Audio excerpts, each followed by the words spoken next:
air. Assalamualaikum warahmatullahi wabarakatuh. Selamat warahmatullahi wabarakatuh.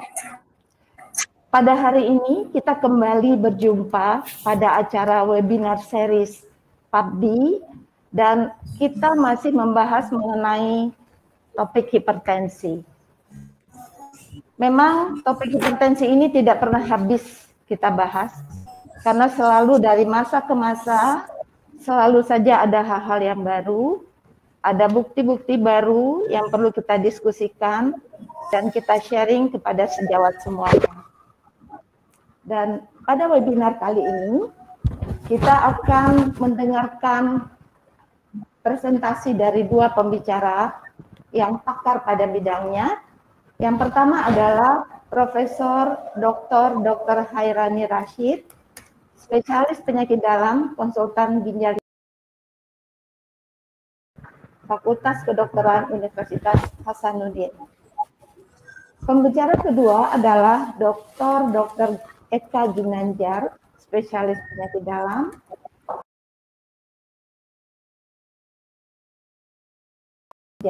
spesialis penyakit dalam, konsultan kardiovaskular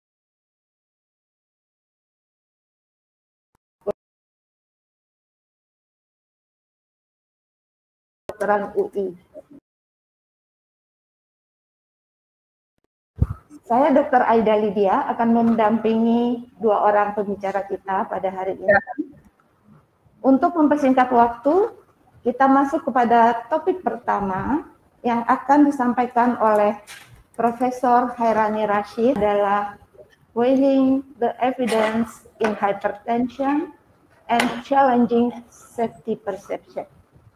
Kepada Profesor Hairani, beliau dari Makassar, saat ini sudah bersama kita. Saya persilakan untuk menyampaikan topiknya. Silakan Prof. Hairani.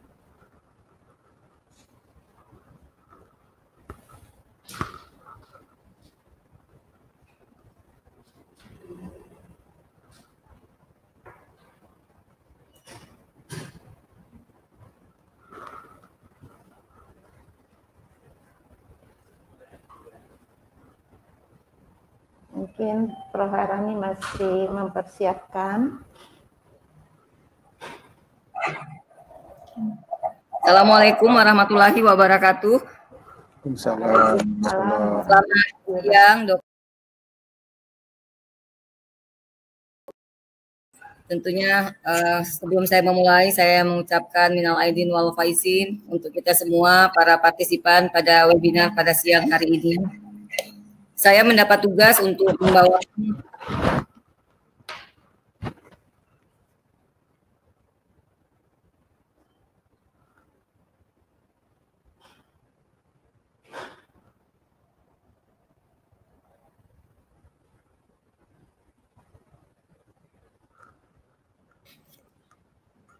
saya mencoba share tapi tidak bisa. Oh ini, sudah. Oke, makasih. Jadi ini judul yang saya dapatkan dari tugas dari PABDI dan PT Servier. Kita mencoba melihat dari slide pertama adalah mengenai definisi dari hipertensi, tentunya mengacu tujuan kita mengikuti webinar ini.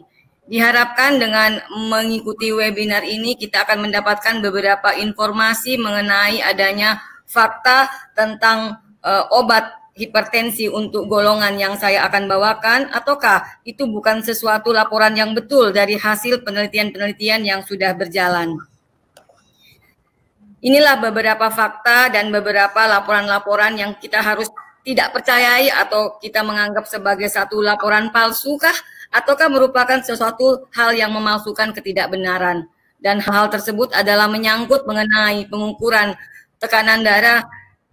Idealnya harus tidak sekali untuk melakukan diagnosis hipertensi, tentunya dalam pencapaian target tekanan darah, the lower is the better. Apakah ARB itu lebih bagus dibandingkan dengan ACE inhibitor dalam efeknya menurunkan tekanan darah? Apakah ARB dan ACE inhibitor ekuivalen dalam mengurangi kejadian mortalitas dan cardiovascular event?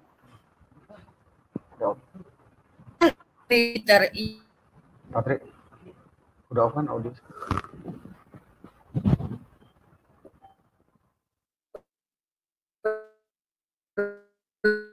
Dengan ARB, dan kita bicara tentang kombinasi terapi yang memang kita indikasikan pada pasien-pasien dengan uncomplicated hipertensi sebagai inisial terapi. Dan yang terakhir sebagai tambahan tentunya kita bicara tentang kombinasi terapi, dan kita memulai pada kelompok-kelompok yang kita lihat pada kelompok khusus, serta masalah tentang COVID yang pada akhir-akhir ini mempertanyakan tentang penggunaan obat-obat hipertensi untuk golongan S inhibitor dan ARB.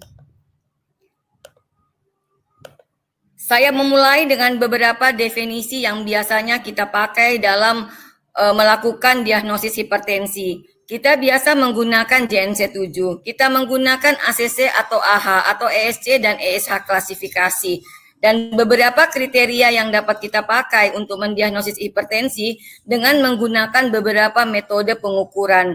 Misalnya, kalau saya menyimati penggunaan kriteria hipertensi yang normal blood pressure target dan kita melihat pada kelompok yang high normal, maka idealnya kita harus melakukan pengukuran untuk ambulatory blood pressure monitoring ataupun home blood pressure monitoring mengacu pada Europe guideline yang memang harus dilakukan agar kita tidak melakukan kesalahan dalam melakukan diagnosis, di mana pada kelompok tersebut mungkin saja pasien itu hadir sebagai mass hypertension ataupun pada kelompok-kelompok yang masuk pada white coat fenomena, dan itu terlaporkan sekitar 30% di antara pasien-pasien kita yang sementara kita assessment. Mengapa hal ini menjadi penting? Oleh karena beberapa jurnal sudah melaporkan bahwa melakukan definisi hipertensi harusnya dilakukan dengan minimal 2 kali pengukuran dengan pengukuran atau cara pengukuran yang tepat.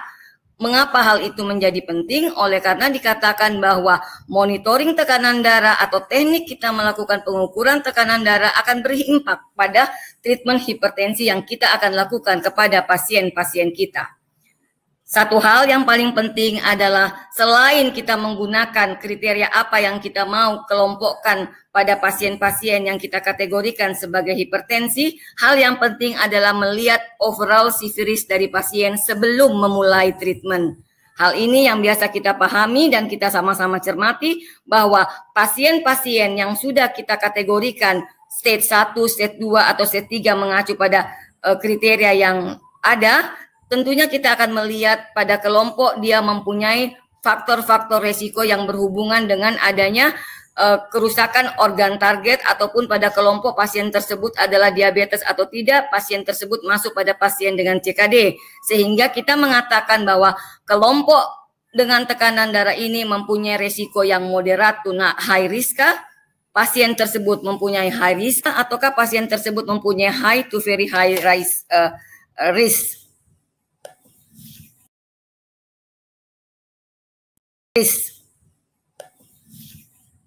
Apa sebenarnya tujuan kita atau target kita melakukan pengobatan?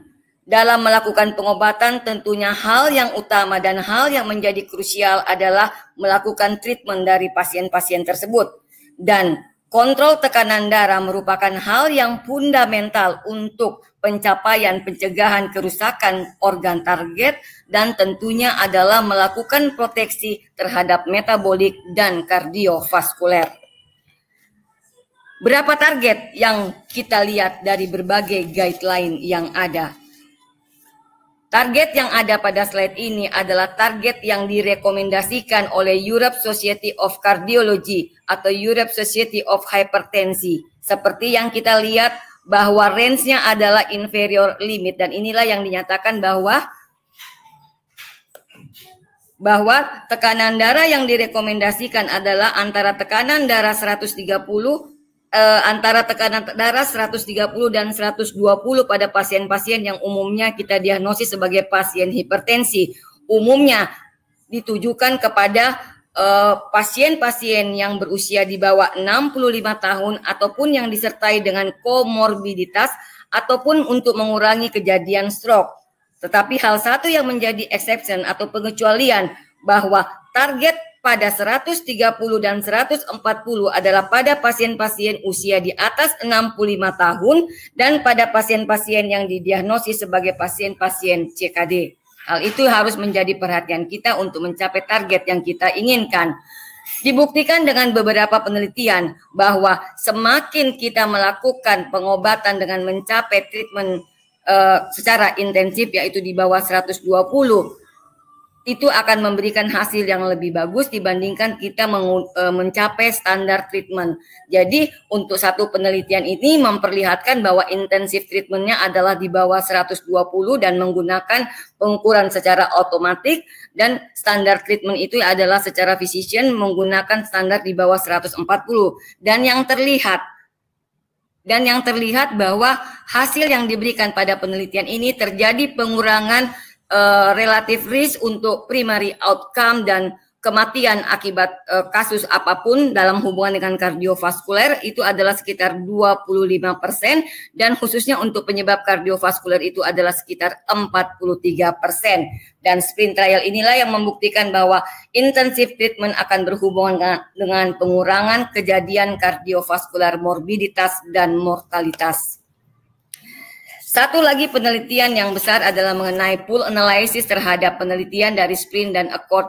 Dia juga memperlihatkan tentang intensif target blood pressure untuk pasien-pasien dengan diabetes dan pasien-pasien dengan yang high risk.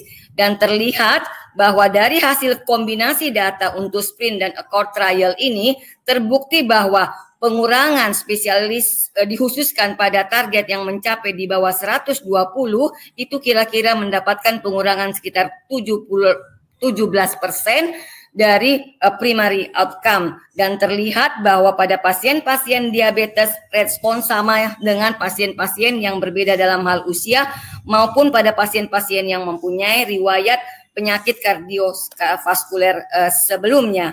Sehingga mereka mengatakan bahwa lower target harus ditekankan utamanya pasien-pasien dengan diabetik. Walaupun pada akhirnya mereka melihat bahwa tidak ada hubungan antara interaksi dari pengobatan terhadap status daripada diabetes tersebut. Bagaimana gambar ini kita cermati? Seperti saya katakan tadi juga hampir sama dengan penelitian-penelitian dari hasil sprint dan accord trial.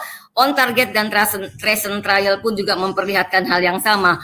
Kalaupun memberikan target yang lebih yang di bawah 120, itu justru juga menimbulkan resiko yang cukup negatif pada pasien-pasien yang diteliti, sehingga dikatakan bahwa sistolik dan diastolik mempunyai batas untuk menurunkan level tekanan darah untuk mencapai resiko dari cardiovascular event dan yang lainnya.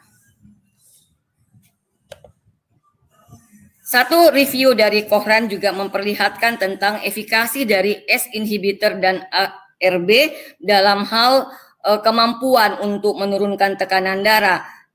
Desain dilakukan dengan evaluasi terhadap pasien ACE inhibitor itu dengan 92 penelitian, kemudian ARB itu adalah 46 trial. Pasien baseline karakteristiknya adalah pasien-pasien dengan tekanan darah sistolik lebih atau sama dengan 140 dan diastoliknya lebih atau sama dengan 90. Pasien-pasien dengan renal failure dieksklusi pada penelitian ini. Hal yang penting dari hasil penelitian tersebut terlihat bahwa ternyata kelompok yang menggunakan ACE inhibitor dan kelompok yang menggunakan ARB itu mempunyai kemampuan untuk menurunkan tekanan darah tidak relatif berbeda. Dalam hal ini dikatakan bahwa hasilnya sama. Kemudian meta-analisis untuk melihat efek dari ACE inhibitor dan ARB dari clinical endpoint terhadap kasus ini. Kita lihat bahwa ternyata untuk kelompok masing-masing untuk composite outcome-nya, cardiovascular death-nya, serta stroke dan myocard infarct, itu kita akan terlihat bahwa ARB akan lebih beresiko dibandingkan penggunaan dengan ACE inhibitor. Kemudian dari Cochrane review juga untuk head to head dari ACE inhibitor versus ARB untuk total mortality dan CV outcome-nya, dikatakan bahwa ARB nampaknya lebih sedikit ditolerir, tetapi ACE inhibitor ternyata mempunyai kualitas data yang lebih bagus dibandingkan ARB, pilihan obat untuk kelompok ACE inhibitor ini. Itu yang terlaporkan dari Cochrane Review head-to-head untuk ACE inhibitor dan ARB. Kemudian diperlihatkan juga tentang cardiovascular benefit terhadap tentunya bradikinin dan pengurangan terhadap efek untuk angiotensin 2 juga mendapatkan hanya ditolerir pada penggunaan ACE inhibitor saja. Jadi model ini memberikan impak terhadap pengaruh terhadap bradikinin dan angiotensin 2 terhadap dose dependen dari efikasi RAS blocker. Apakah dia ACE inhibitor ataupun dia ARB, dan terlihat hanyalah ACE inhibitor saja yang memberikan efek yang benefit. Kemudian ternyata memang bisa kita cermati bersama bahwa ACE dan ARB mempunyai mekanisme yang berbeda, sehingga wajar juga kalau dia mempunyai efek yang berbeda seperti yang terlihat pada gambar atau slide ini. Terlihat bahwa ACE inhibitor dan ARB sama-sama melakukan downregulasi angiotensin 2 melalui blocking dari renin-angiotensin system. Dan kita lihat bahwa ACE inhibitor akan memblok sintesis dari angiotensin 2 dari angiotensin 1, sedangkan ARB akan melakukan pencegahan angiotensin 2 dari ikatan untuk reseptornya, sehingga melalui downregulasi angiotensin 2 aktivitasnya ini, blocker akan mengalami penurunan dalam hal efek tentunya berimbas pada vasokonstriksi, fibrosis, inflamasi, dan penurunan dari reactive oxygen species production. Sedangkan penghambatan dari ACE inhibitor, tentunya kita tahu bahwa enzim ini adalah enzim yang memetabolis dari bradikinin menjadi inaktif metabolik dan akan menyebabkan terjadinya peningkatan level dari bradikinin tersebut. Hal itulah yang melihat bahwa memang ada perbedaan mekanisme kerja antara ACE inhibitor dan ARB. Dilihat dari kondisi ACE inhibitor per golongannya, maka kita melihat bahwa golongan ACE inhibitor, salah satu di antara golongan ACE inhibitor yang ada, melihat half-life dan bioavailability-nya, yang paling bioavailability yang kita lihat adalah tentunya yang tertinggi ya captopril 75-91%, sedangkan yang kita lihat pada hari ini sebagai sponsor kita tentunya adalah peridompril. Tetapi hal yang terpenting di luar farmakokinetik karakteristik dari ACE inhibitor itu adalah mengenai efek dari antihipertensi 24 jamnya, dan terlihat bahwa peridompril sangat tinggi untuk tropik rasionya sekitar 75-100% lebih tinggi dibandingkan ACE inhibitor dan golongan ARB yang diidentifikasi dalam 24 jam. Kemudian kalau kita melihat secara evidence juga mengenai penyebab kematian, all cause mortality benefit untuk penggunaan spesifik dari ACE inhibitor dengan ARB, pada beberapa trial hipertensi terlihat penelitian-penelitian yang menggunakan peridompril memberikan hasil yang cukup superior dibandingkan dengan penelitian-penelitian lain yang menggunakan ACE inhibitor lainnya dan ARB. Kapan kita memulai untuk menggunakan obat hipertensi dalam bentuk apakah kita start dengan monoterapi ataukah kita start dengan kombinasi terapi? Dikatakan dalam beberapa guideline, terutama guideline SC dan ESH guideline 2018, dikatakan bahwa untuk pencapaian target tekanan darah, umumnya rekomendasi semua menganjurkan untuk menggunakan 2 obat kombinasi, ataukah kita menggunakan 1 single pill yang di dalamnya adalah fixed dose kombinasi, di mana itu dikatakan akan lebih banyak manfaatnya. Dan jika tekanan darah tersebut tidak tercapai, tentunya kita dapat melakukan switching obat menjadi triple kombinasi, di mana 1 single pill di dalamnya ada penambahan spironolakton ataupun obat-obat yang lainnya. Dan dikatakan dalam ESC dan ESH guideline bahwa kombinasi terapi tersebut sebenarnya adalah main therapeutic strategy untuk mendapatkan terkontrolnya tekanan darah. dan hal ini terlihat dari penelitian-penelitian yang dilakukan. Dan dilihat pula bahwa dengan menggunakan dua obat atau kombinasi obat dalam bentuk fixed dose itu menunjukkan outcome dalam bentuk cardiovascular event, heart failure atau cerebrovascular disease atau ischemic heart disease, dan kematian itu adalah lebih memberikan signifikan manfaat tentunya dengan penggunaan fixed dose kombinasi dibandingkan dengan menggunakan inisial terapi adalah monoterapi, dan dikatakan bahwa resiko untuk hospitalisasi itu pada pasien lebih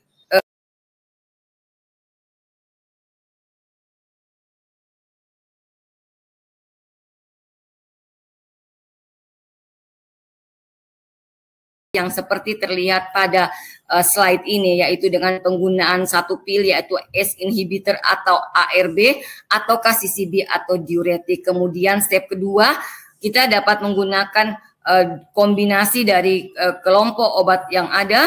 Kemudian kalau kita menggunakan obat tersebut dan tidak mencapai target, maka kita dapat melangkah kepada triple kombinasi yaitu ACE inhibitor atau ARB dengan penambahan CCB dan diuretik. Tentunya kita akan mempertimbangkan monoterapi pada kelompok-kelompok yang low risk hipertensi grade 1 ataukah very old. Jadi pada pasien-pasien yang di atas 80 tahun ataukah pasien-pasien dengan failure, tentunya kita tidak langsung menggunakan kombinasi terapi, tetapi kita mempertimbangkan untuk melihat menggunakan monoterapi. Pertimbangan akan kita lakukan rujukan tentunya kepada spesialis yang mempunyai kompetensi yang lebih tinggi untuk melakukan investigasi yang lanjut. Mungkin sebagai pesan saja kepada para teman-teman sejawat bahwa pentingnya melakukan referral pada kasus-kasus di mana tidak tercapai target tekanan darah, oleh karena kita ketahui bersama bahwa pencapaian target tekanan darah akan memberikan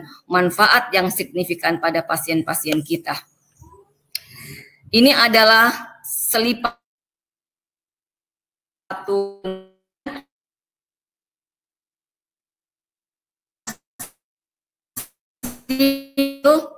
amlodipin dan CT, dan terlihat penelitian ini adalah penelitian yang dikenal sebagai Creole Study, dan dia memperlihatkan hasil yang sangat signifikan dibandingkan hanya menggunakan peridompril dan HCT saja dalam menurunkan tekanan darah dan pada kelompok-kelompok pasien yang uncontrolled tekanan darahnya pada sampel yang diteliti. Jadi Creole Study ini adalah studi yang memberikan hasil yang menunjukkan adanya kontrol tekanan darah yang tercapai setelah di-switch dari penggunaan 2 macam obat ke 3 macam obat, dan 3 macam obat itu adalah HCT, peridompril, dan amlodipin. Kita masuk pada beberapa slide yang menerangkan tentang keraguan kita mengenai persepsi dalam hal keamanan. Kita tahu bahwa identik ketika kita bicara tentang ACE inhibitor, kemudian kita analogkan untuk mencari apa yang menjadi masalah sehingga orang-orang tidak memilih ACE inhibitor, padahal mempunyai manfaat dan dari hasil penelitian memberikan manfaat yang signifikan begitu banyak terhadap cardiovascular event. Masalahnya adalah karena salah satu yang menjadi persepsi kita adalah batuk, dan ternyata ketika pasien yang kita berikan ACE inhibitor dan batuk, apakah kita harus langsung mengalihkan pasien tersebut dari konsumsi ACE inhibitor ke ARB? Kita lihat beberapa data yang ada. ACE inhibitor menginjus batuk, sesuatu hal yang tidak bisa kita sangkal lagi. Apakah itu side effect ataukah itu adalah suatu isu yang aman? Kita lihat dari beberapa consideration yang dikeluarkan. Ada yang menunjukkan memang quality of evidence-nya itu rendah, ada yang bahkan yang buruk, dan bahkan ada memang yang memberikan petunjuk bahwa kalau memang pasien tersebut persisten atau intolerable dengan S inhibitor sehingga kita menganggap bahwa kejadian batuk itu adalah memang dikarenakan oleh S inhibitor, maka terapi harus memang kita switch. Dan ketika memang indikasi, maka ARB merupakan salah satu pilihan ataukah jenis obat-obat dari kelas yang lainnya. Sedangkan yang lainnya tentang efek dari S inhibitor yang memberikan efek batuk, itu pun juga masih ada penelitian-penelitian yang memperlihatkan bahwa tergantung dari jenis S inhibitornya. Satu penelitian yang melihat tentang insidence dan prediktor dari S inhibitor yang menginjus batuk, terlihat bahwa kejadiannya adalah sekitar 3,9% dan clinical determinan dari S inhibitor yang menyebabkan batuk tersebut dengan skor 3 itu ditemukan pada usia di atas 65 tahun, perempuan, dan adanya konkomitan dari penggunaan lipid lowering agent. Dan reference kategori skor dengan 0 adalah usia di bawah 65 tahun dan tidak menggunakan lipid lowering agent. Dengan tentunya ada mekanisme yang juga belum pasti diketahui. Bagaimana challenge dan re-challenge dari batuk dan S inhibitor? Seperti saya katakan pada 2 slide sebelumnya adalah batuk adalah satu gejala yang umum. Kita harus mencoba untuk melakukan elusidasi terhadap kondisi-kondisi yang lain yang berhubungan dengan paru tentunya sebelum kita mengatakan bahwa ini adalah penyebabnya adalah S inhibitor. Kemudian sebelum kita menyetop untuk menggunakan S inhibitor, maka tentunya kita harus melihat selama atau berapa lama pasien ini sudah menggunakan S inhibitor. Kemudian hal yang positif mungkin sebelum kita menyetop atau men-switch pasien S inhibitor menuju ke ARB adalah kita harus mengingat bahwa dari penelitian-penelitian yang ada, kardioprotektif dari S inhibitor tersebut ternyata sangat positif pengaruhnya terhadap clinical outcome pasien-pasien kita dengan cardiovascular disease. Maka dasar itu tentunya kita akan bisa menentukan kapan kita menyetop obat S inhibitor ketika seorang pasien tersebut sudah mengeluh dengan batuk dan menganggap bahwa batuk itu disebabkan oleh S inhibitornya. Untuk isu yang lain yang terakhir adalah tentang bagaimana persepsi dari ras pada pasien-pasien dengan COVID, oleh karena awal-awalnya dikatakan bahwa terjadi hasil penelitian preklinis menunjukkan bahwa RAS inhibitor ternyata dapat meningkatkan ekspresi S2 yang kemudian mengakibatkan kekhawatiran mengenai keamanan penggunaannya, karena kita tahu salah satu pintu masuk adalah ekspresi S2 yang akan menyebabkan terjadinya lung injury. Tetapi secara sederhana dari hipotesis yang kita lihat dan banyaknya penelitian-penelitian yang sudah melaporkan, salah satu yang memperlihatkan tentang bahwa hipotesis yang dulu dilaporkan bahwa penggunaan RAS inhibitor akan meningkatkan S2 ekspresi dan juga akan berespon terhadap virulensi dari S2 pada pasien-pasien COVID, bagaimanapun ternyata dari penelitian-penelitian yang ada justru ternyata RAS blocker dengan reducing dari plasma level atau angiotensin 2 dan memblocking AT1 reseptor pada gambar yang hijau ini, itu ditengarai justru akan melindungi injury pada paru. Dan tentunya kita tahu bahwa ekspresi S2 bukan hanya ada di paru sebenarnya, tetapi karakteristik dari S inhibitor tersebut tentunya akan berimbas pada tempat di mana injury tersebut berada. Nah, di paru ini terbukti bahwa dari penelitian yang ada sekarang menunjukkan bahwa justru ditemukan adanya kemampuan dari penggunaan S inhibitor untuk mencegah adanya injury paru atau lung injury lebih fatal tentunya. Dan kalau kita lihat dari Europe's ESH statement pada COVID-19, tidak ada anjuran untuk menyetop pasien-pasien COVID-19 yang sudah menggunakan obat hipertensi untuk golongan S inhibitor dan ARB ini. Satu penelitian juga yang memperlihatkan tentang bagaimana justru renin-angiotensin system inhibitor meningkatkan clinical outcome COVID-19 pasien-pasien dengan hipertensi.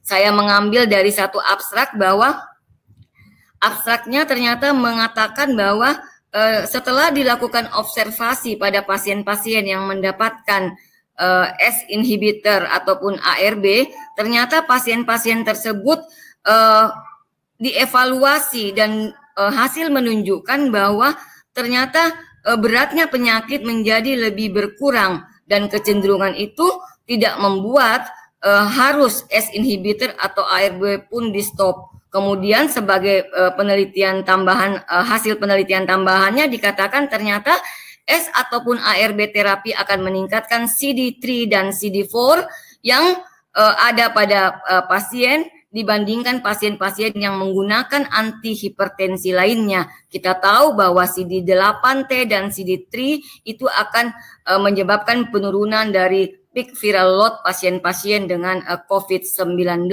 Sehingga dari penelitian ini dikatakan bahwa potensial tetap menggunakan S inhibitor atau ARB oleh karena berkontribusi terhadap peningkatan clinical outcome pasien-pasien COVID-19 pada pasien-pasien yang disertai dengan hipertensi. Penelitian-penelitian yang terbaru juga pada Mei 2020, walaupun mereka tidak melihat sebagai hasil atau conclusionnya dalam bentuk pemilihan obat antihipertensi dengan judul hydroxychloroquine or chloroquine with or without treatment of COVID-19,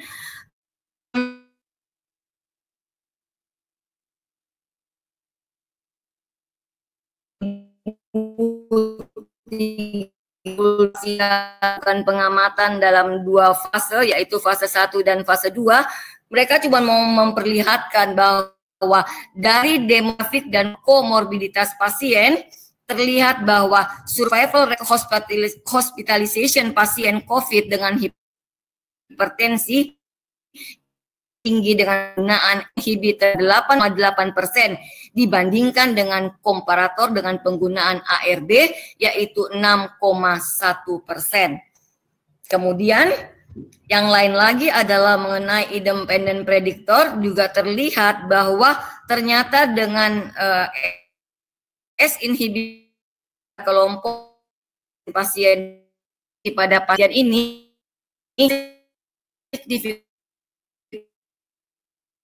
menurunkan di pasien lain dengan dan juga masih 2000 lihatkan kemudian risiko pasien atensi obat S inhibitor dan ARB bahkan dikatakan bahwa manfaat dari S inhibitor itu signifikan sekitar 40% untuk menurunkan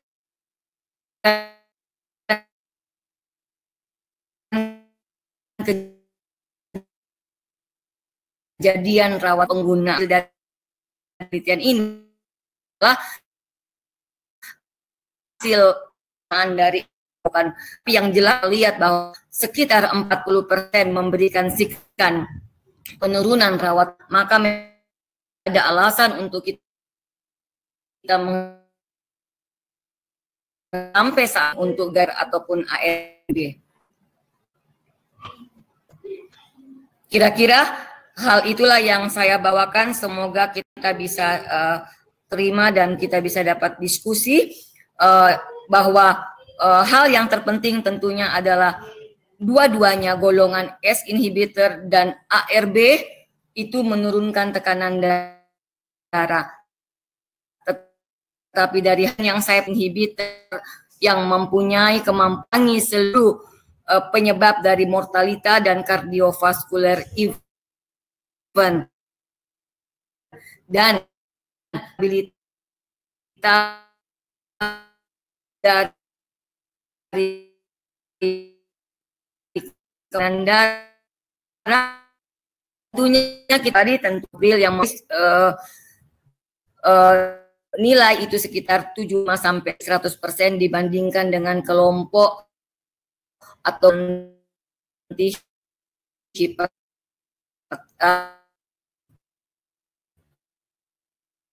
obat dan kombi untuk pasien hipertensinya pada pasien yang tidak terkoranya. Untuk pasti menyebabkan pasien inhibit, beberapa hal yang harus tetap kita perhatikan tentang ada ini. Jadi rekomendasi tetap adalah kombinasi terapi yang kita beri pasien. Dan efek dari lain itu hal-hal adalah tentang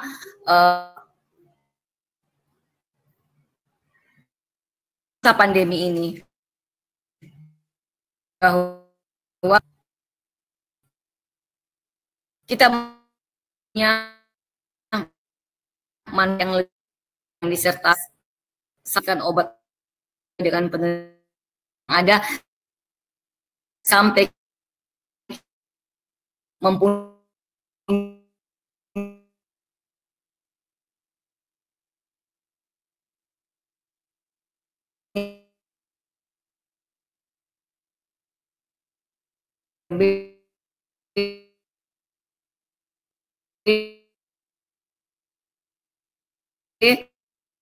yang dihubungkan oleh beberapa slide tadi tetap mengatakan bahwa bukan sesuatu hal untuk menghentikan penggunaan S atau ARB dalam penggunaan obat tersebut untuk mencapai target tekanan darah. Terima kasih. Assalamualaikum warahmatullahi wabarakatuh.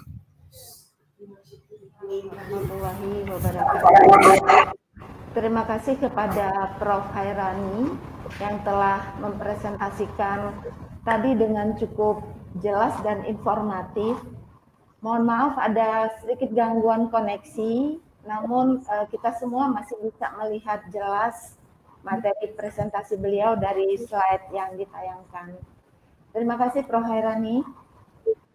Terima kasih Dr. Aida. Pembicara kedua adalah Bapak Sekjen PAPDI kita, yaitu Dr. Eka Ginanjar, spesialis penyakit dalam konsultan kardiovaskuler Mars Finasin. Dr. Eka akan membawakan mengenai Beyond Blood Pressure, Focus on Vascular Protection. Kepada Dr. Eka, kami persilakan. Baik, terima kasih Dr. Aida atas introduksinya. Dr. Aida guru saya, co-promotor saya juga. Terima kasih. Selamat siang. Assalamualaikum warahmatullahi wabarakatuh. Kepada pemirsa semua, teman sejawat, Prof, dokter sekalian yang menyimak, izinkan saya untuk menyampaikan suatu materi, melanjutkan sebenarnya apa yang disampaikan oleh Prof. Hairani tadi, yaitu sama tidak jauh dengan hipertensi, tetapi saya akan fokus kepada proteksi vaskuler, proteksi pembuluh darah. Jadi dalam menata laksana hipertensi atau kita melihat suatu penyakit hipertensi ini tidak hanya berkaitan dengan tadi mengontrol BP, sistolik berapa, diastolik berapa, tetapi juga sangat berkaitan dengan proteksi terhadap vaskular. Prof, dokter sekalian, teman sejawat yang berbahagia, di siang hari ini objektif yang akan saya sampaikan adalah bagaimana endothelial dysfunction ini bekerja atau prosesnya pada pasien-pasien hipertensi dan pada pasien kardiovaskuler, pasien-pasien kardiovaskuler, dan tentu kita akan membahas bagaimana efek dari S inhibitor, ARB, dan juga efeknya terhadap endothelial dysfunction, dan kita akan mengevaluasi beberapa evidence dari ACE inhibitor dan ARB, terutama untuk melihat outcome-nya yang dalam hal ini dikaitkan dengan vaskular, efek pada vaskular, tentunya tentu cardiovascular mortality, dan juga terakhir akan membahas tentang kombinasi terapi. Jadi ada beberapa pertanyaan sebenarnya di dunia perhipertensian ini, apakah memang hipertensi ini mempunyai masalah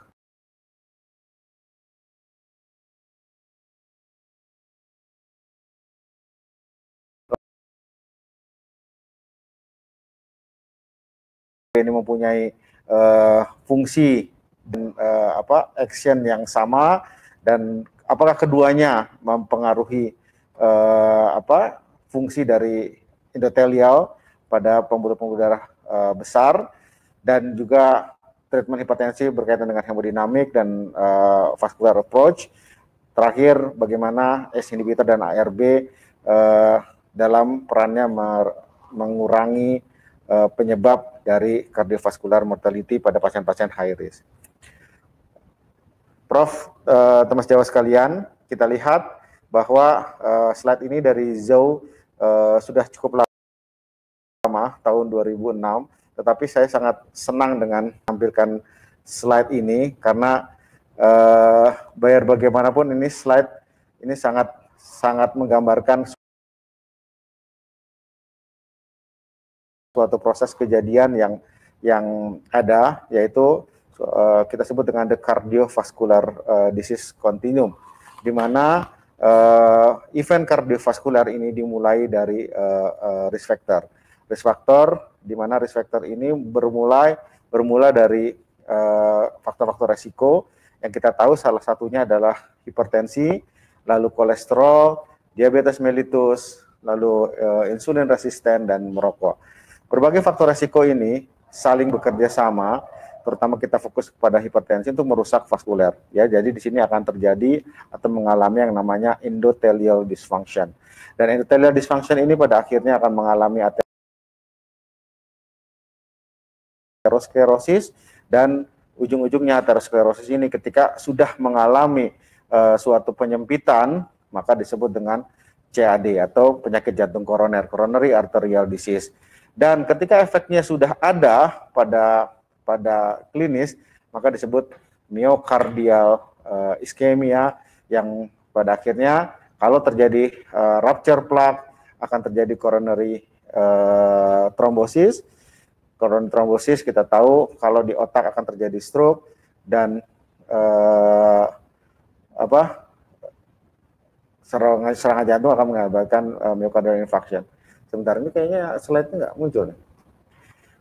Baik, jadi myocardial infarction ini ujung-ujungnya akan mengakibatkan suatu proses selanjutnya yang pada akhirnya kalau pada jantung akan berfungsi menjadi penyakit vascular dilated, end stage of heart disease, di mana terjadi penyakit congestive heart failure. Baik. Oke, teman sejawat sekalian, tadi proses yang ditampilkan pada cardiovascular continuum yang dipresentasikan oleh Zhu dan kawan-kawan ini sebenarnya menggambarkan suatu proses yang disebut dengan endothelial injury atau dysfunction.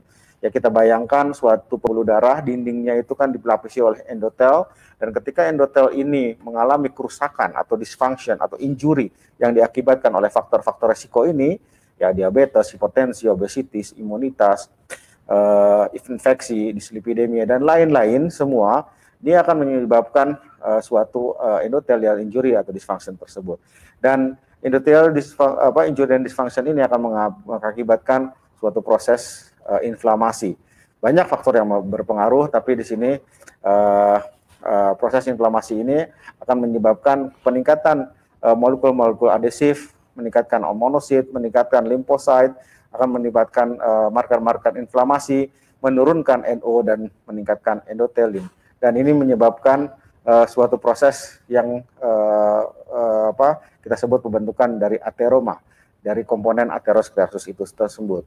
Nah, selain itu ada proses yang terjadi, yaitu proses trombosis, di mana proses yang endothelial injury dan dysfunction yang disertai dengan inflammation itu sendiri akan menyebabkan peningkatan aktivasi dari platelet, dan akan meningkatkan atau mengaktifasi dari sistem pembekuan darah atau clotting system, dan juga menurunkan sistem fibrinolytik. Jadi ujungnya resultnya akan menimbulkan akut coronary syndrome, dan pada akhirnya akan menghasilkan atau bisa menimbulkan morbiditas dan mortalitas. Jadi bisa sampai menimbulkan kematian. Nah, ini sebenarnya suatu lingkaran setan. Nggak tahu dari mana mulainya. Kalau kita mulai misalnya dari sini, suatu hipertensi. Hipertensi, ya tadi kan ada faktor-faktor yang lain, ya yang diabetes dan segala macam, kita keluarkan dulu dari sini. Hipertensi itu sendiri akan menyebabkan pulse pressure-nya meningkat, dan itu yang akan menyebabkan tadi endothelial damage, dan akan ada modulation dari sympathetic faktor dan faktor-faktor yang lain, pada akhirnya akan menyebabkan atherosclerosis, dan atherosclerosis akan menyebabkan central wave reflection yang meningkat, dan meningkatkan stiffness dari arteri besar. Nah, ini stiffness ini menimbulkan hipertensi, dan ketika menimbulkan hipertensi, ujungnya berputar kembali, stiffness-nya akan bertambah. Tapi dari slide ini kita bisa menceritakan bahwa hipertensi ini sangat berpengaruh pada arterial stiffness, dan arterial stiffness ini yang akan juga berpengaruh pada kelanjutan dari hipertensi tersebut, bisa menyebabkan tadi atherosclerosis secara langsung maupun tidak langsung, dan juga menimbulkan hipertensinya semakin bertambah. Jadi suatu lingkaran setan yang memang harus kita putus. Yang paling mudah adalah kita memutus atau mengontrol hipertensinya. Teman sejauh sekalian, dari slide ini yang dipresentasikan oleh Bogalusa Heart Study, N-nya 803, ini memberikan gambaran brachial artery distensibility. Jadi distensibility, jadi bagaimana brachial arteri itu bisa melebar, berdistensi. Nah, ini lihat deltanya di sini. Jadi dia membandingkan, dia mengukur sebagai alat pakai alat yang flow intra arteri, ya, di arteri brachialis. Lihat, membandingkan pasien-pasien dengan cardiovascular risk factor. Ada yang tidak ada faktor resiko 1, 2, 3, 4 sampai lebih dari 5. Kita lihat, semakin banyak faktor resikonya, ya, mungkin di dalamnya adalah hipertensi, tadi ada faktor resiko darah tinggi, diabetes, dislipidemia dan segala macam. Semakin banyak faktor resikonya, maka vaskuler brachial artery distensibility-nya semakin berkurang. Artinya apa? Arterial stiffness-nya akan menjadi lebih berat kondisinya, ya. Dan arterial lebih berat ini akan menyebabkan faktor resiko terjadinya kardiovaskuler event akan semakin meningkat. Seperti tadi yang lingkaran setan yang tadi saya sudah sampaikan. Nah, selalu saya sampaikan ketika kita melihat suatu pasien kardiovaskuler, ya, dalam hal ini kalau pasien datang dengan hipertensi, kita harus melihat secara holistik. Pasien apakah cuma datang karena hipertensinya, atau memang dia sebenarnya sudah ada faktor resiko yang lain. Jadi tentu kita akan melihat ini dari ESC. Kita lihat ESC terakhir membagi menjadi grade 1, grade 2, dan grade 3. Sebenarnya tidak hanya angka, kita tidak bisa melihat pasien hanya dengan angka-angka, tapi kita juga melihat pasien dari stagingnya, tapi juga faktor-faktor resikonya. Ketika faktor resikonya bertambah banyak, maka resikonya semakin banyak. Kita lihat, semakin beresiko di sini ada diabetesnya, ada organ damage-nya, ada lain-lain penyakitnya, grade-nya makin tinggi, grade 3 dan seterusnya, maka pasien akan mengalami resiko yang akan tinggi. Jadi setiap kita mendapatkan pasien hipertensi datang ke kita, atau dengan faktor resiko lain kardiovaskuler, faktor resiko vaskuler lainnya, maka kita tidak bisa hanya melihat hanya hipertensinya atau faktor resiko tersebut. Kita harus bisa melihat pasien ini secara holistik, dan kita melakukan stratifikasi. Jadi ketika kita menentukan stratifikasinya, maka disitulah kita mulai melakukan terapinya. Perlu nggak dilakukan evaluasi yang lebih mendalam. Teman sejauh sekalian, korelasi antara endothelial dysfunction dengan hipertensi bisa dilihat dari penelitian yang dilakukan oleh Panja dan kawan-kawan pada tahun 1993, sudah cukup lama, tapi ini cukup menarik penelitiannya. Dia memberikan atau menyuntikkan asetilkolin yang kita tahu adalah dia vasodilator kepada pembuluh darah, ya. Kita lihat asetilkolin yang diberikan secara bertahap dan dibandingkan kalau pada tabel yang sebelah kiri dengan blood flow-nya. Kita lihat, ini membandingkan pasien dengan hipertensi dengan pasien yang tidak hipertensi. Ketika diberikan acetilcolin, harusnya kan dia melakukan vasodilatasi. Kalau tidak ada vaskular yang stiffness atau vaskularnya bagus gitu ya, tidak ada kekakuan pembuluh darah, maka dia akan mengalami blood flow yang meningkat karena jelas dilakukan vasodilatasi. Tapi pada pasien ini kita lihat kalau pada pasien hipertensi, semakin tambah acetilcolinnya, penambahan pelebaran pembuluh darahnya tidak sebesar pada pasien yang normal. Artinya apa? Jelas terbukti bahwa pasien-pasien hipertensi mengalami vascular stiffness, ya, arterial atau endothelial dysfunction, yang dalam hal ini kekakuan pembuluh darah. Nah, kalau di sini lihat, ini lebih epic lagi. Kenapa? Karena family history yang dilihat. Family history di mana ketika pasien dibandingkan pasien yang ada history hipertensi dengan pasien yang tidak ada family hipertensi. Nah, pasien yang ada family history-nya ya untuk hipertensi, dia mengalami suatu endothelial dysfunction atau arterial stiffness yang jelas terbukti. Nah, apa sih yang berfungsi pada vascular function ini atau endothelial dysfunction ini? Ini kita tidak lupakan fungsi dari bradykinin, nitric oxide dan juga angiotensin 2. Di mana bradykinin atau nitric oxide itu berfungsi melakukan vasodilatasi, lalu menjamin arterial compliance, ya, jadi bagaimana arteri ini bisa melakukan adaptasi, melebar dan secara yang dia mempengaruhi proses vasokonstriksi, hipertrofi, ya, jadi menyebabkan hipertrofi pada pembuluh darah dan otot jantung. Lalu hipertensi itu sendiri ya jelas kan ada vasokonstriksi perifer dan juga prone untuk menimbulkan trombosis. Jadi ini keseimbangan. Kita pengennya memang betul-betul lebih kepada vasokonstriksinya dikurangi pada kondisi-kondisi tertentu. Jadi ini harus seimbang. Nah,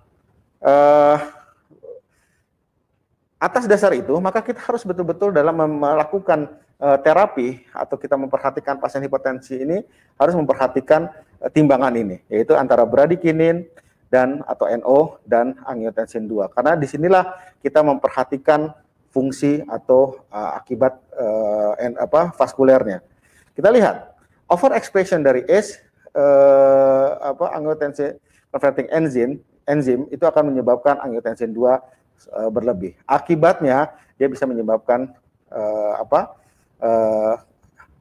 vascular stiffness yang lebih karena angiotensin 2 akan overexpose banyak berlebih dan bradykinin akan berkurang. Akibatnya endothelial NO viability-nya berkurang.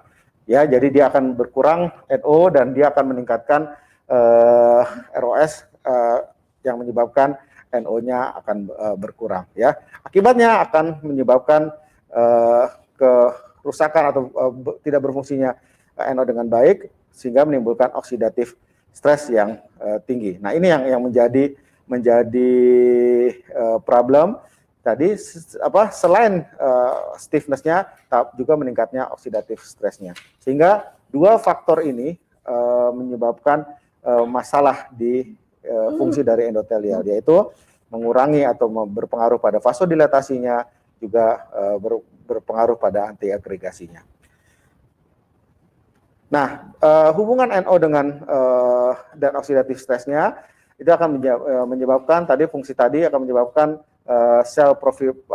sintesis dari sel proliferasi dan kolagennya pada otot polos ya, vascular smooth muscle. Dia akan menyebabkan penebalan dari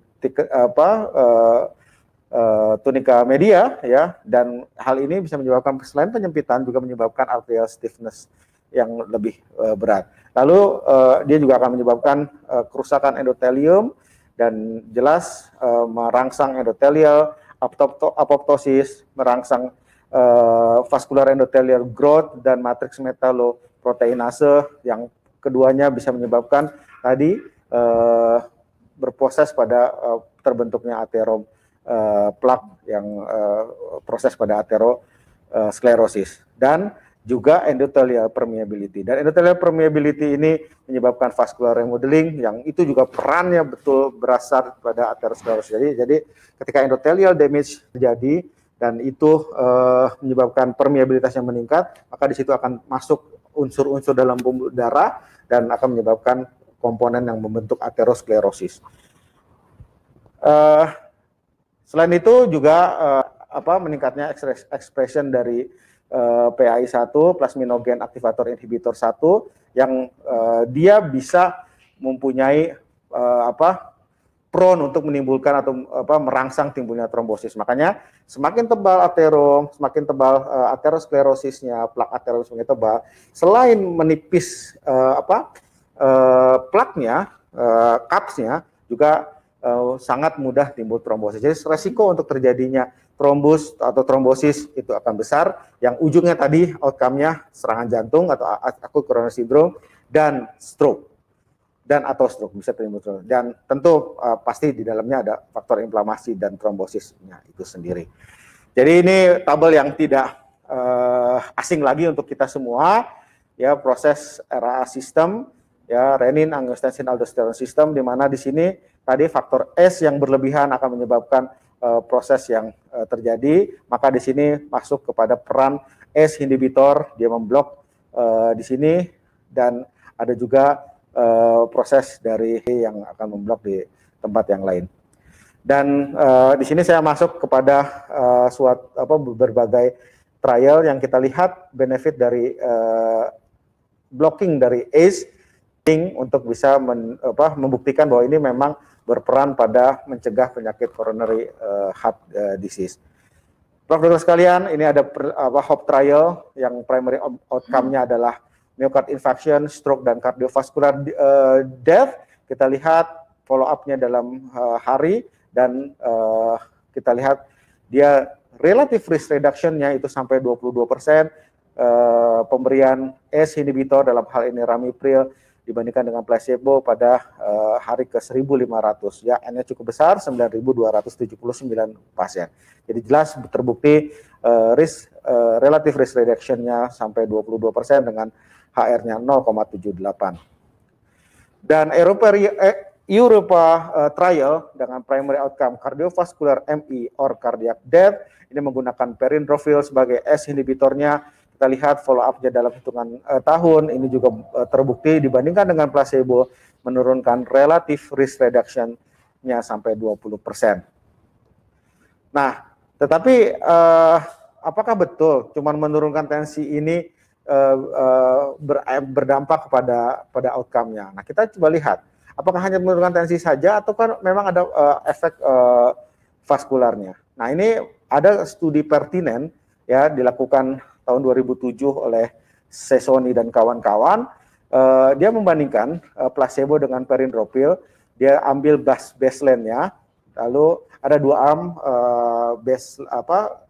placebo dengan perindrofil, dan dia ikuti selama 1 tahun. Dia hitung kadar angiotensin 2-nya, dan didapatkan pada pasien yang diberikan perindrofil selama 1 tahun, yang awalnya baseline-nya relatif sama, bahkan cenderung lebih tinggi pada kelompok pasien dengan perindrofil, didapatkan dalam 1 tahun kadar angiotensin 2-nya itu menurun. Lalu kelanjutan dari pertinent study tadi melihat angiotensin 2 di seberang sebelah sini. Nah, pertinent ini juga melihat kadar bradikininnya, jadi di seberangnya yang menyebabkan vasodilatasi dan kawan-kawan. Sama menggunakan, ya, studinya sama, ya, menggunakan perindrofil bandingkan placebo. Tadi angiotensinnya menurun, dan di sini dengan follow up 1 tahun didapatkan bradikininnya meningkat. Ya, tadi kita lihat keseimbangan itu kita maunya yang mana, ya, untuk menurunkan tensi dan efeknya terhadap vaskuler. Jadi ini tabel adapted dari Giordani dan kawan-kawan tahun 2003 pada dipublish pada Hypertension. Di sini dilihat direct effect dari antihypertensin drug. Kita lihat, ya, yang atas nih, ya, normotensive subject, ya. Ini kita lihat flow mediated endothelium dependent dilatation-nya 7,1%, dan pasien hipertensif itu 5,2%. Jadi jelas flow mediated endothelium independent dilatation, itu kemampuan untuk berdilatasinya itu. Kita lihat ada flow meter di arteri dilihat, dan di sini kita lihat baseline-nya 5,2. Setelah 6 bulan diberikan pengobatan dengan berbagai obat, ada perindopril, nifedipine, amlodipine, atenolol, nebivolol, dan telmisartan, didapatkan bahwa setelah diberikan perindopril, ini dapatkan arterial endothelial function-nya itu meningkat lebih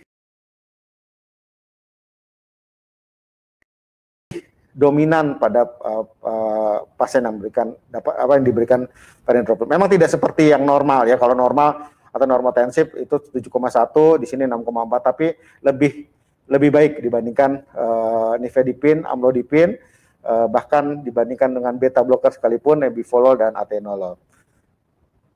Nah, jadi teman sejauh sekalian, Prof, dokter yang berbahagia, jadi saya akan mengingatkan kembali bahwa ketika kita mendapatkan pasien hipertensi, betul nomor 1 kita punya target dan punya niat gitu ya untuk menurunkan hipertensinya, karena kita tahu hipertensi itu mempunyai efek yang kemana-mana. Tetapi juga jangan lupa kita harus berpikir pada vaskular atau biological approach, di mana kita harus bisa mencegah kerusakan endotelial yang terjadi, dan bagaimana kita bisa mengembalikan keseimbangan NO dan angiotensin 2. Jadi tidak hanya menurunkan tensi, tetapi juga harus punya niat atau punya target untuk menurunkan endothelial dysfunction, atau dalam hal ini tujuannya adalah reverse endothelial damage, dan juga bagaimana mengembalikan proses keseimbangan antara NO dengan angiotensin 2. Nah, jadi apa yang harus kita lakukan? Kalau kita langsung masuk ke dalam terapi, jelas untuk yang punya vascular outcome itu adalah renin angiotensin aldosterone system blockage ya. Dalam hal ini ada ACE inhibitor, ada ARB. Ya, ini jelas vascular outcome-nya kita lihat dari tadi ya. Nah, tapi untuk target yang lain, pressure dan lain segala macam, memang perlu ada kombinasi. Makanya di guideline terbaru, kombinasi itu disarankan. Tadi Dr. Prof. Hairani sudah sampaikan, dikombinasi RAS blockage dengan calcium channel blocker atau dengan diuretik. Jadi targetnya tadi tentu CCB atau calcium channel blocker untuk pressure, dan juga untuk efikasi dan compliance-nya. Dan diuretik, Hairani, bahwa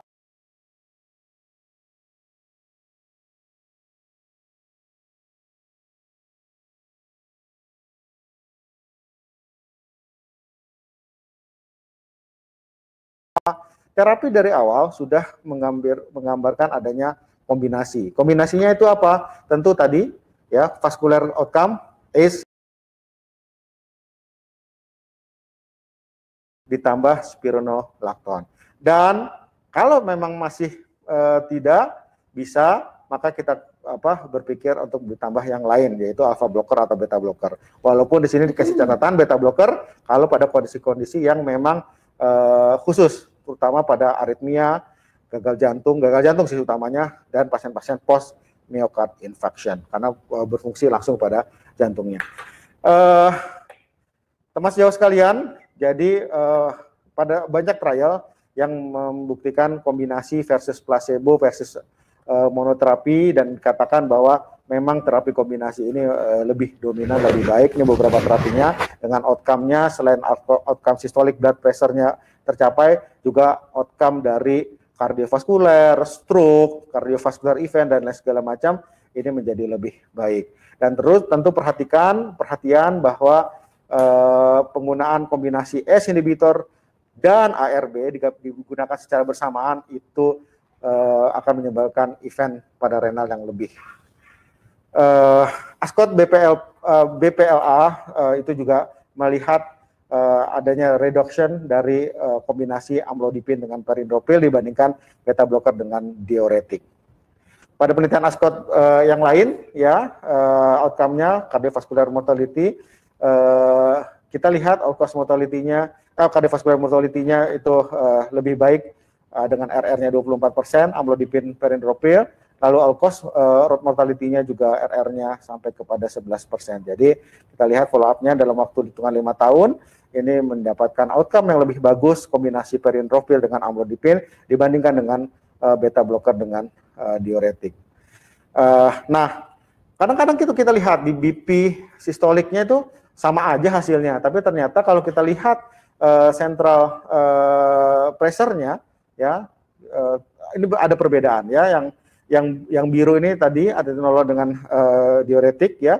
Dalam sini kita memakai bendroflumethiazid, lalu yang merah itu dengan amlodipin dan perindropil. Jadi walaupun gambaran blood pressure brachialnya bagus ya, tapi ternyata sentralnya sama, relatif sama, tapi sentralnya kelihatan lebih berbeda.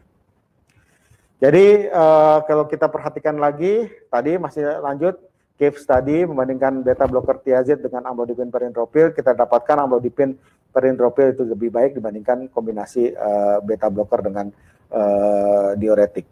Dan kita lihat kombinasi yang memang dikatakan the best lah ya, yaitu kombinasi S inhibitor dikombinasikan dengan CCB. Dalam hal ini Ascot BPLA itu memberikan kombinasi perindropil dengan amlodipin ya, jadi menurunkan all cause mortality tadi sampai 11% dan cardiovascular mortality sampai 24%. Nah, ini ASCAS tadi menggunakan olmesartan yang olmesartan ini kita lihat pasien dengan cardiovascular disease dan pasien dengan type 2 diabetes memang dosis yang lebih tinggi itu insiden pada primary endpoint-nya lebih tinggi pula. Baik, terakhir ada progress trial. Yang progress trial ini dia menggunakan perindropil sebagai memprevent recurrent stroke dan major vascular event. Jadi di N-nya cukup banyak, 6.150 pasien dengan history stroke atau TIA dilihat ya dibandingkan dengan placebo, dan conclusion-nya pemberian perindropil dikombinasi dengan indapamide ini selama 3,9 tahun itu significantly menurunkan blood pressure ya, tadi prinsip blood pressure-nya, dan juga mengurangi resiko dari stroke. Ini hasilnya dengan RR 26%. Prof, dokter sekalian, ini akhir dari slide saya. Key message-nya adalah betul S inhibitor dan ARBs itu berfungsi pada vaskuler, tapi memang mekanismenya ini sedikit berbeda ya, dan AS inhibitor itu terbukti improve endothelial function, dan S inhibitor juga memberikan significantly reduce all cause mortality, cardiovascular mortality dan morbidity.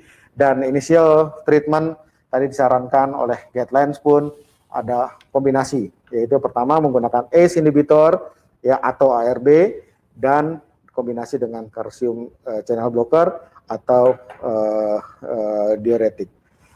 Demikian dari saya, Dr. Aida. Terima kasih. Assalamualaikum warahmatullahi wabarakatuh. Waalaikumsalam warahmatullahi wabarakatuh. Terima kasih Dr. Eka. Presentasinya jelas dan komprehensif. Sejawat sekalian, kita sampai kepada diskusi. Di layar kami sudah ada beberapa pertanyaan dari para sejawat. Kita mencoba menjawab satu persatu. Pertanyaan pertama ada dari Dr. Ilja, ditujukan kepada Prof. Hairani.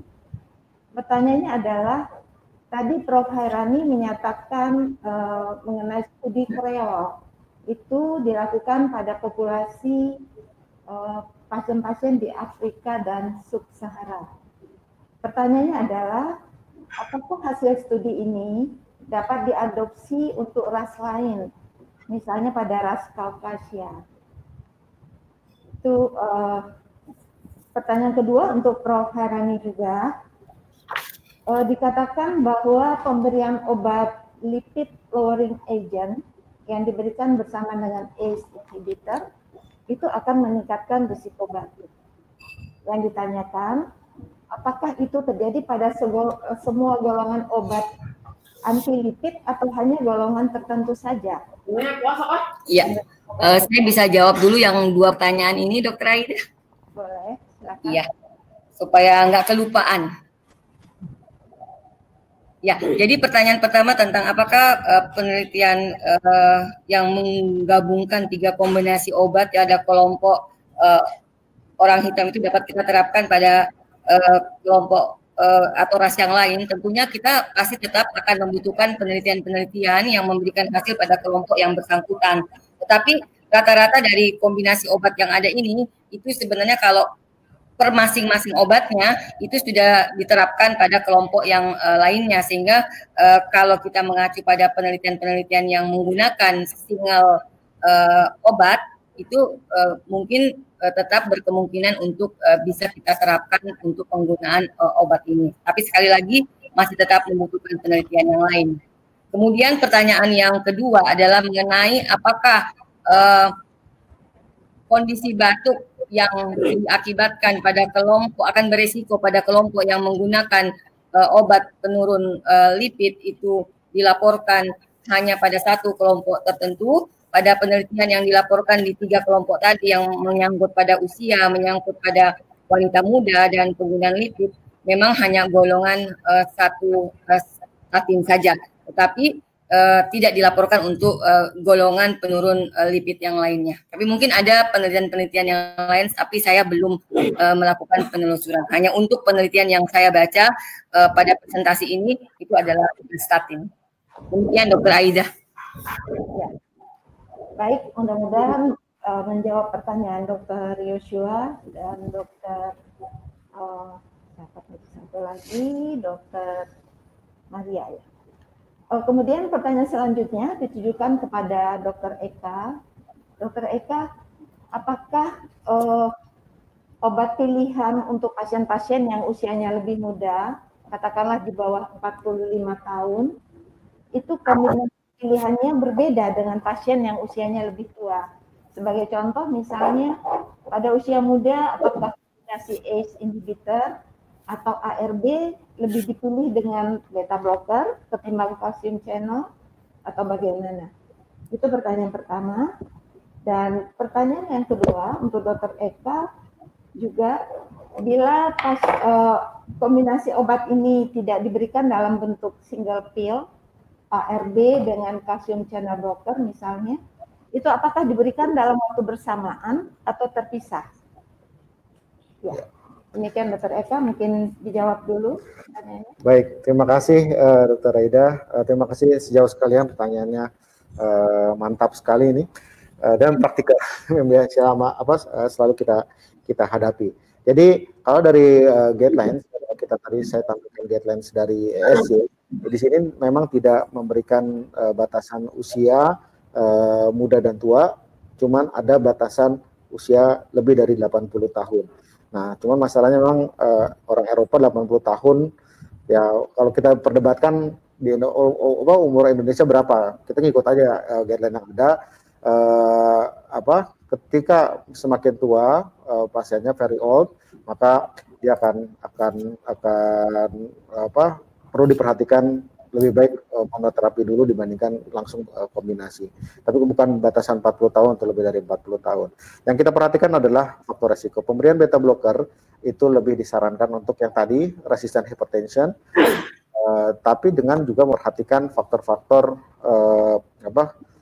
indikasi lain ya, seperti kalau beta blocker itu tentu lebih bermanfaat dan bermakna pada pasien-pasien heart failure ya, atau pasien-pasien post serangan jantung. Ini dia punya fungsi pada cardiac protection, dalam hal ini mengurangi heart rate, mengurangi beban jantung dan sebagainya, dan juga untuk fungsi hipertensinya itu sendiri. Jadi tidak ada batasan umur, tapi kita lihat komorbiditas yang terjadi pada pasien.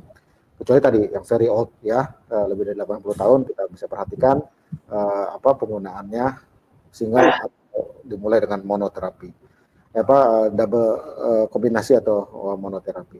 Lalu tadi kalau kita menggunakan beta inhibitor dibandingkan bersama dengan CCB, dan itu bukan suatu single pill, maka apakah diberikan terpisah atau secara bersamaan? Kalau prakteknya ya, Bapak Ibu sekalian, ya praktek ini mungkin praktikal sehari-hari aja. Kalau prakteknya saya lebih menyarankan kalau double dual seperti ini diberikan pagi 1, sore 1. Ya mungkin ini pengalaman aja gitu ya. Kenapa? Karena supaya pasien lebih tidak drop di suatu waktu tertentu. Tapi untuk disatukan pun nggak apa-apa, kan itu kan kombinasi. Apalagi untuk pasien-pasien yang kelupaan minum obat gitu, lebih baik diberikan lebih sekalian. Jadi pagi minum semua atau malam minum semua, selesai setelah itu dia nggak minum obat lagi. Jadi ini kombinasi. Tapi memang untuk meningkatkan compliance lebih baik adalah pil kombinasi, one pill combination ya, sehingga satu obat satu pil tapi sebenarnya dua jenis. Demikian Dr. Aida. Ya, terima kasih Dr. Eka.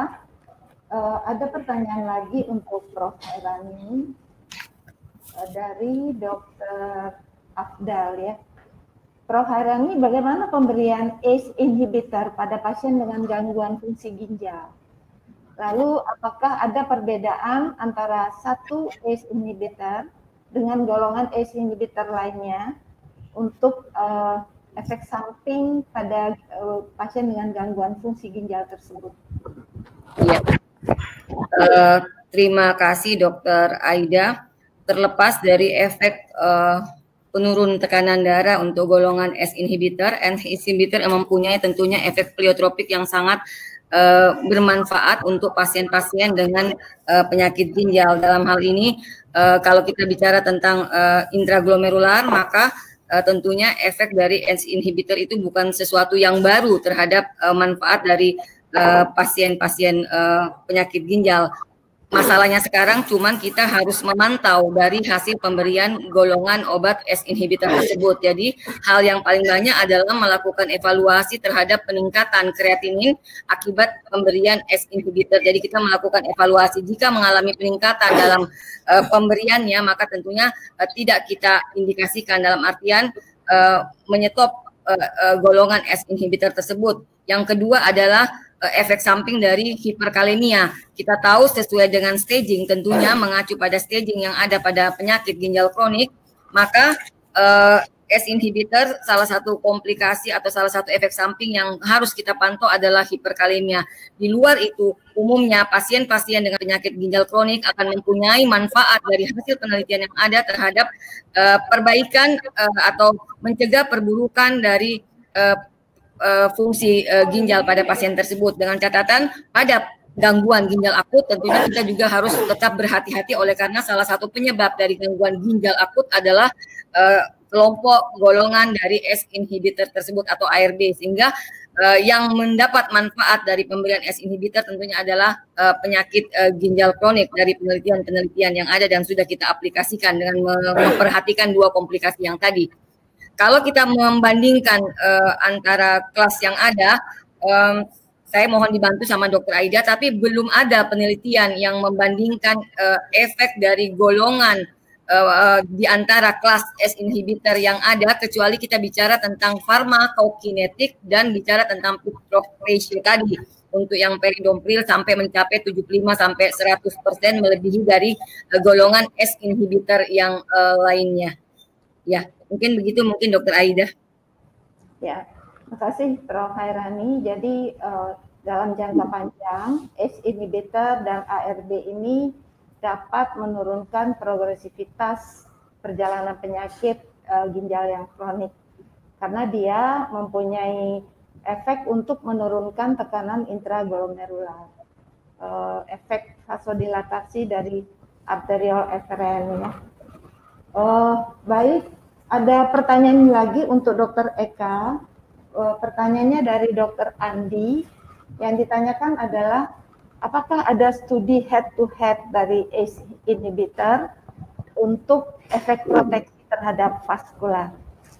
Baik, terima kasih Dr. Aida. Jadi tadi sebenarnya sudah sedikit disenggol ya oleh Dr. Prof. Hairani, head to head antara sesama golongan ACE inhibitor. Kalau dibilang ada sih ada ya, tetapi lebih kepada dia tidak melihat efek outcome-nya secara umum, tetapi lebih melihat kepada efek farmakokinetik dan farmakologinya.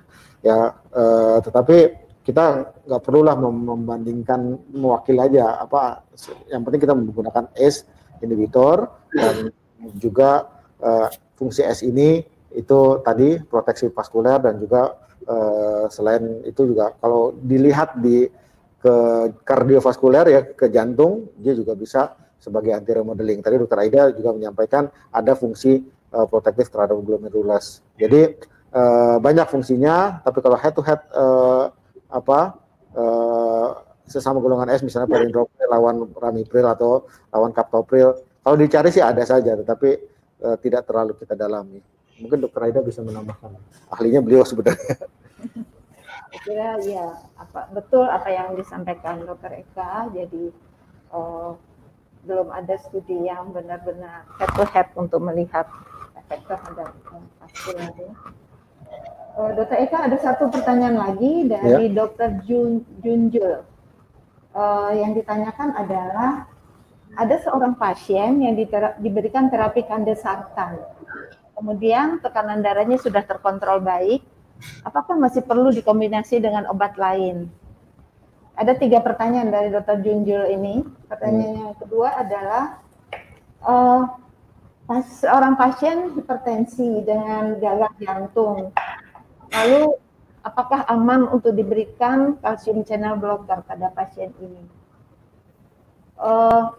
Yang ketiga, seorang pasien dia sangat nyaman dengan tekanan darah 150/90.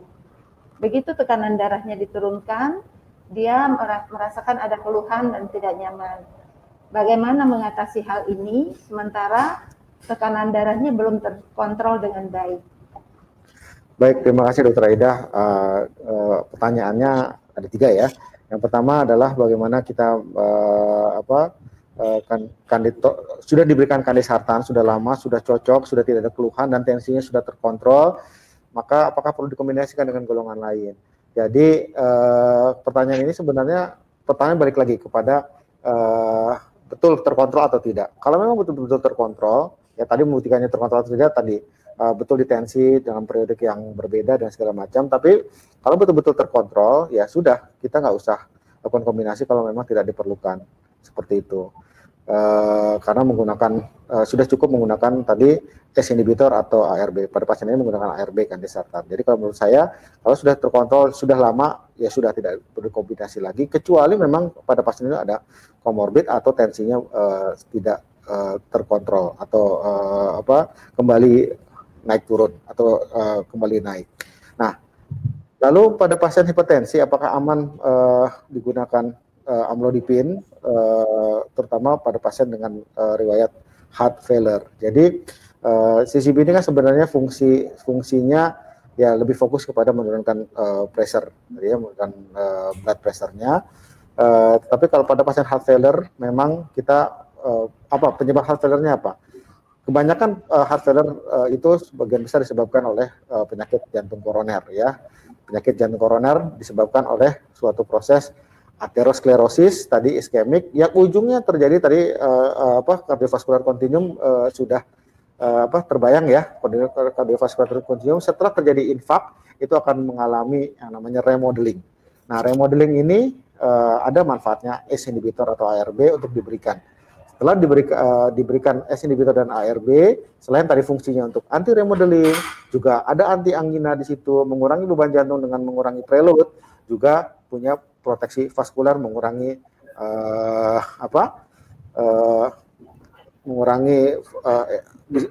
disfungsi dari endotelial. Nah, ini fungsi-fungsi yang bisa didapat. Jadi apakah amlodipin diberikan? Boleh, tapi kalau menurut saya harus diberikan RAS dulu ya, RAS sistem blockade ya, ACE inhibitor atau ARB, kemudian boleh dikombinasikan dengan amlodipin atau CCB. Dan kemudian kalau pasien heart failure, tadi catatan di bawah guideline, beta blocker itu sangat disarankan atau boleh diberikan kalau ada comorbid heart failure. Jadi memberikan beta blocker ini lebih ke heart failure-nya sebenarnya. Heart failure karena mengkontrol heart rate ya, sehingga beban jantung berkurang, sehingga mengurangi gejala dan mengurangi proses beban jantung. Jadi anti-remodelingnya dapat, dengan beta blocker kita dapat mengurangi beban jantung juga. Kalau tensinya masih tidak terkontrol, maka bisa diberikan CCB atau tadi kembalikan kontrol dengan ACE inhibitor atau ARB dulu, lalu CCB. Karena heart failure-nya kita berikan beta blocker seperti itu. Dan diuretik tentunya. Yang tadi diuretik pilihan kalau pada heart failure justru malah pilihan pertama karena mengurangi volume. Jadi ingat ya, obatnya tadi ACE atau ARB, lalu tadi fungsinya sudah saya sebutkan, CCB mengurangi pressure-nya, diuretik tadi mengurangi volume. Pada heart failure volume itu sangat penting. Ketika dia kelebihan volume, overload atau hiperhidrasi, ya overload, itu harus dikurangi volumenya, dan kemudian beta blocker mengurangi. Nah ini kombinasi ini pada pasien heart failure. Nah yang pertanyaan terakhir dari Dr. Junjul ini, bagaimana kalau pasien tidak ada keluh 150 tapi tidak ada keluhan. Nah ini mungkin saya butuh sharing Dr. Aida nih. Kalau pengalaman, memang ketika orang yang biasa tensinya tinggi, ya tiba-tiba misalnya dia ikut baksos di tensi ternyata 200 tapi biasa gitu. Kita kasih obat tiba-tiba drop turun kelayangan karena terlalu turun jadi 200 jadi 120 gitu. Dia akan mengalami adaptasi. Kalau saya sarankan kalau pada pasien seperti ini tidak ada keluhan, tetap target hipertensi harus tercapai. Ya, jadi kita berikan secara bertahap. Jangan langsung diberikan tensi tinggi langsung berat, kecuali kalau memang pasien ini mengalami keluhan. Kita bertahap, seminggu kita lihat baru turunkan ya. Makanya ini perlu kita ini secara klinis harus kita lihat ya, kalau memang dia mengalami ternyata dengan target organ ya masuknya nanti ke urgen hipertensi atau emergensi hipertensi yang harus segera diturunkan. Tapi kalau tadi ketemu secara ini tidak keluhan, bahkan kalau kita kasih dia ngerasa kelayangan ya, biasanya keluhannya kelayangan karena tensi terlalu rendah atau kadang-kadang pingsan, ya kita harus bertahap. Biasanya ada penyesuaian dari tubuh. Mungkin Dr. Aida bisa menambahkan. Ya, jadi mungkin pasien itu sudah beradaptasi dengan tekanan darah yang tinggi ya, Dr. Eka. Ya. Jadi dalam hal ini setuju dengan Dr. Eka, tentu pasien itu juga harus nyaman. Dan caranya biasanya kita menurunkan tekanan darahnya secara bertahap. Jadi kita tidak buru-buru untuk mencapai target tekanan darah. Kita bisa turunkan secara bertahap sehingga pasien juga bisa beradaptasi dengan tekanan darah yang lebih rendah. Seperti itu. Ya. Ada satu pertanyaan lagi, saya kira ini pertanyaan yang terakhir ya, untuk Prof. Hairani.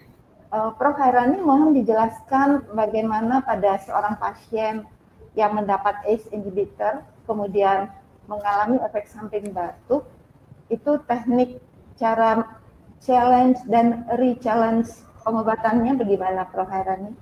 Iya.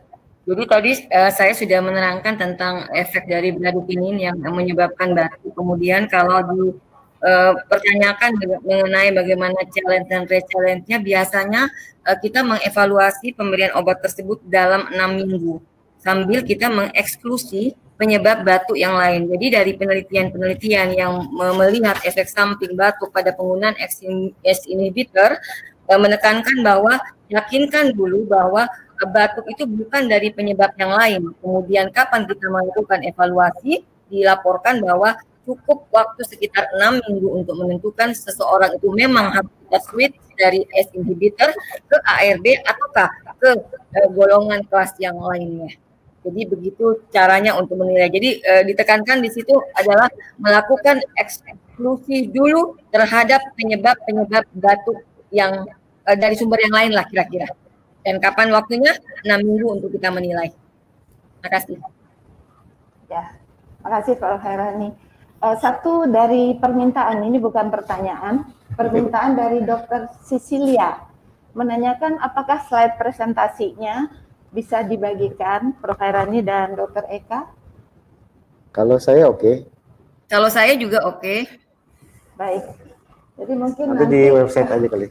Atau bisa dilihat di websitenya PABDI ya, Dr. Cecilia. Baik, mungkin masih ada pertanyaan dari sejawat sekalian, namun waktu juga yang memisahkan kita.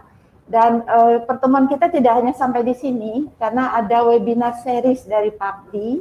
Jadi teman-teman masih bisa bertemu dengan sejawat-sejawat di PABDI pada webinar-webinar yang akan datang. Dan kalaupun masih ada pertanyaan, bisa juga diajukan secara tertulis ya, Dr. Eka ya, boleh. Ke email, alamat email PABDI. Sebelum kita tutup, saya ingin membuat sedikit summary dari apa yang sudah kita pelajari pada hari ini. Yang pertama, sejawat sekalian, mengobati hipertensi memang amat penting dengan tujuan mencegah komplikasi ke target organ, ke komplikasi ke vaskular dan juga ke kardiovaskular tentunya, cerebrovaskular dan juga ke organ yang lain. Untuk menentukan obat-obat yang kita pilih, kita ada guideline, tetapi sebetulnya juga kita tidak cukup hanya melihat guideline saja, kita perlu menilai risiko kardiovaskular dari seorang pasien, komorbid yang ada, kemudian juga target organ damage yang sudah terjadi apa. Lalu ACE inhibitor dan ARB memang merupakan obat pilihan utama, ya, merupakan antihipertensi yang baik, dan dalam menurunkan tekanan darah kurang lebih sama antara ACE inhibitor dan ARB. Namun dari banyak penelitian yang kita bahas pada hari ini, ACE inhibitor mempunyai beberapa keunggulan. Antara lain dia memberikan efek proteksi terhadap disfungsi endotel, proteksi terhadap vaskuler dan juga kardiovaskular event, dan juga menurunkan all-cause mortality lebih baik dibandingkan ARB. Efek samping batuk yang terjadi pada ACE inhibitor hendaknya tidak menjadi suatu safety issue, karena memang terjadi pada sebagian kecil pasien, dan karena obat ini banyak manfaatnya, maka kita mempunyai cara-cara seperti challenge dan re-challenge terapi yang telah disampaikan oleh Prof. Hairani tadi, untuk kemudian memutuskan apakah obat ini bisa diberikan kembali atau memang harus diganti dengan obat lain. Satu hal yang tidak kalah penting adalah terapi kombinasi ACE inhibitor atau ARB dengan calcium channel blocker terbukti lebih baik dalam menurunkan tekanan darah dan juga dalam memberikan efek proteksi terhadap organ-organ. Saya kira demikian pertemuan kita pada hari ini. Saya ucapkan terima kasih banyak kepada kedua pembicara kita, Prof. Hairani dan Dr. Eka Ginanjar. Sejawat sekalian, mudah-mudahan apa yang sudah kita diskusikan pada hari ini memberikan manfaat bagi kita semua. Amin. Terima kasih atas perhatiannya. Assalamualaikum warahmatullahi wabarakatuh. Waalaikumsalam warahmatullahi wabarakatuh. Terima kasih. Terima kasih Dr. Aida, Dr. Eka. Sama-sama. Terima kasih.